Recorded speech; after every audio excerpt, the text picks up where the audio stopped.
Hey, it's Nicole with your Lex PD, and we are here with Detective Jarrell Strong with the Financial Crimes Unit here at Lexington Police Department. We're going to be doing a PSA on financial crimes. But before we get started, tell us a little bit about yourself and how you became police and how you became a detective in financial crimes. I started with the police department back in 2003. Been on for a little over 20 years now. Started my career in patrol. Was there for about 11 years, and then I came up to the Bureau of Investigation. I started out in the Major Violators Unit doing shoplifting crimes, and transferred over to the Financial Crimes Unit a couple years afterwards. All right, Detective Strong, so what type of scams are we seeing here in Lexington? One of the biggest scams that we are seeing now is what they call the warrant scam. And this is when someone contacts you pretending to be law enforcement, stating that you have a warrant for your arrest for either missing a court trial or a jury duty. And what they do is they request that you send money to them in lieu of being arrested, so to speak. Folks will request you to send money, either cash. We've had some cases where they had sent a carrier service to come pick up the money. And they will also request that you send the money through cryptocurrency ATM.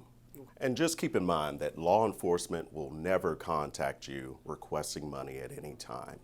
If you question the call that you are receiving, please hang up and call your local police department or sheriff's office to see if that call is valid. Some of the other larger scams that we are currently seeing is a grandparent scam. This is when someone is contacted by who they think is either an attorney or law enforcement, and they're saying that one of their loved ones is in trouble or either in jail and they need money for help. During this scam, they request either money, cash money being sent off somewhere, or they'll have a carrier service come to your house and pick the money up for you. Some of the other scams that we're seeing are the Publishers Clearinghouse. Someone's being contacted stating that they've won a large sum of money or a vehicle, but to get that prize, you have to pay the taxes on it. And then they're requesting you send money to them in that way. We see a restaurant scam. This is one that's up and coming. This is when a scammer contacts the restaurant directly.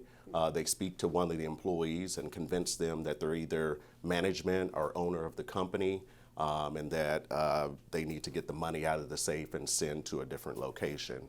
One of the other scams is one that's been going on for a long time now, is what we call the romance scam.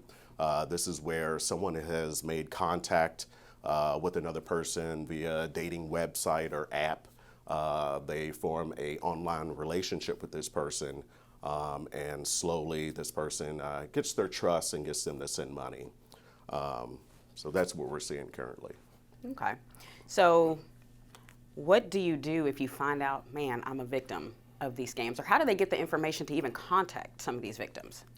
Well, all of our information is out there on the internet somewhere. A lot of the breaches that we have seen from these large companies in the country, our information's out there.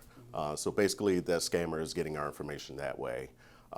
What you should do if one of these scammers call you, first of all, if it doesn't sound legit, hang up the phone. There's no use of having a conversation with this person. If you hear a deal that's too good to be true, more than likely it is. Don't fall for it. The biggest things is you never want to send money to someone that you do not know, money or gift cards. If you don't know this person, don't send money. That's some of the tips that we would give. So do you have any other suggestions for the community about scams or just financial crimes? What can they do to kind of prevent being a victim of these types of crimes? Again, just hang up if you get calls. You can go to the Lexington Police website and go to the resources tab in identity theft. In there we have a long list of things to do and what not to do, along with if you are a victim. There's a checklist in there. Another thing when it comes to identity theft, we do have a large checklist of what you need to do if you do find out that you are a victim of identity theft. Interesting. Well, thank you for joining us today for this PSA on financial crimes. And please join us next month, me and Badge, for another episode of Your Lex PD.